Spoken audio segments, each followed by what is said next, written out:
금융위기 타개를 위한 김대중 대통령 당선자의 행보에 가속도가 붙고 있습니다. 김대중 당선자는 이번 주에도 캉드시 IMF 총재 등 국제금융계 거물들과 잇따라 만나는가 하면 국내 5대 재벌그룹 회장들과도 만나서 경제위기 극복을 위한 협력을 요청할 예정입니다. 이런 가운데 오는 15일 노동계의 반발 속에 부실 금융기관 정리해고 법안이 임시국회에서 처리될 예정이어서 이번 주가 금융위기 타개의 중대 고비가 될 전망입니다. 강선규 기자입니다. 경제위기 터널을 빠져나오기 위한 김대중 당선자의 영일없는 행보가 더욱 빨라지고 있습니다.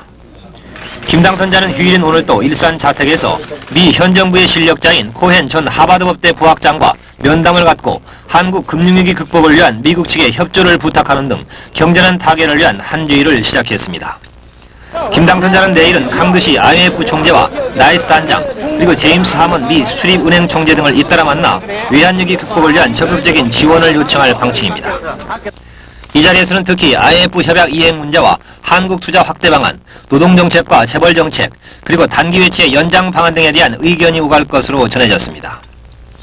이어 비상경제대책위원들로부터 업무보고를 받고 이번 주에 미국에 파견할 외환사절단의 협상 계획 등에 대해 협의할 방침입니다. 김 당선자는 저녁에는 국회의장단과 3당 총무등과도 만나 오는 15일 소집되는 임시국회에서 처리할 부실금융기관 정리해고 법안 문제 등에 대해 초당적인 협력을 당부할 계획입니다. 따라서 노동계의 반발 속에서 이번 주에 정리해고 문제가 어떻게든 한 가닥이 잡힐 것으로 보입니다. 모레인 오는 13일에는 유럽연합지역 18개국 주한유교 사절과 간담회를 갖고 대한투자와 단기채 상환 연장에 협조해 줄 것을 요청할 방침입니다. 이에 앞서 국내 5대 재벌그룹 회장들과도 만나 노동계가 정리해고제 도입에 반발하는 상황 등을 설명하고 자율적인 구조조정 등 대기업의 고통 분담을 요청할 예정입니다.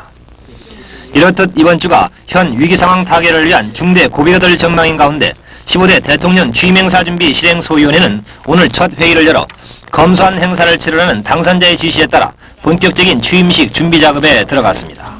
KBS 뉴스 강선규입니다.